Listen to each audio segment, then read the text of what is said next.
guys, this is the Prince of Troy. Because of my last video, I think that might actually work kind of well.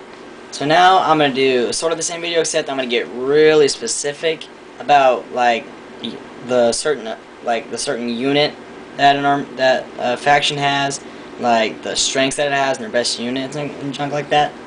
Okay. Alright, first Armenia. The best unit is their cataphract archers because number one, they're as good as the cataphracts are when it comes to hand-to-hand fighting. Plus, they can shoot arrows, so that's an excellent combo for considering their cataphracts first of all. And then that's Armenia. The hillmen are better than the Eastern infantry, even though the Eastern infantry come after the hillmen. The Eastern infantry are still much better than the hillmen. I mean, the hillmen are actually pretty good soldiers for the start of the game. If you use the Armenian legionaries with the heavy spearmen, that could be a really good combo that could be absolutely devastating your enemies. But Armenia's real strength is their cavalry.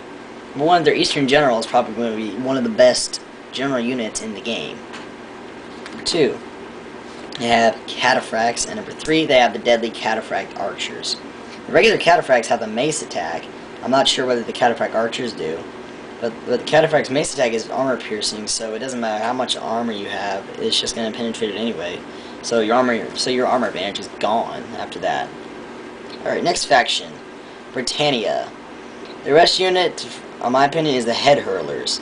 So number one, the heads are armor piercing, which seems kind of weird.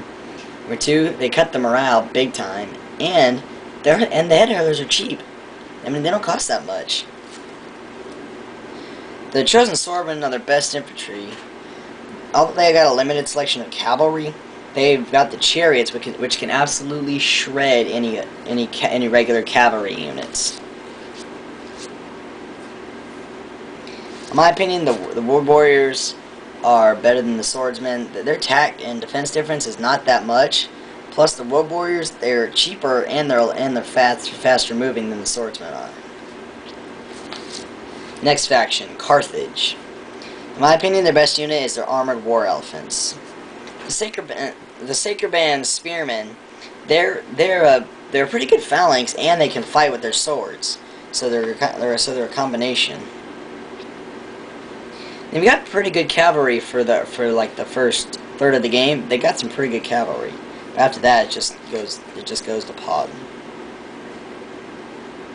Now, here's another one of their big weaknesses. They've got no archers except for the archers that are on the elephants. Now, if you're on a hill and shooting at your enemy, the slingers aren't going to do nearly as much damage as the archers would if you had them. You can still use the ones on the elephants, but they're not going to be as effective as if you had a whole unit of them.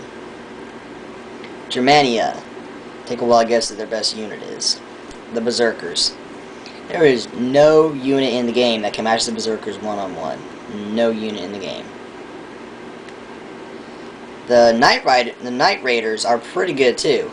They're probably just a little bit less than the Urban Cohort. The Gothic Cavalry are actually extremely good cavalry, considering the description of Germania says weak selection of cavalry. Focus. The Barbarian Warlord, though, it's sort of average. It's not too bad, but it's not too good either. So it's sort of a mix of it. The Chosen Archer Warband, they're pretty good archers considering they're a barbarian faction. Alright. And that's all I'm going to do on this episode. I'm going to make 2 more of these episodes. I managed to get most of the factions in.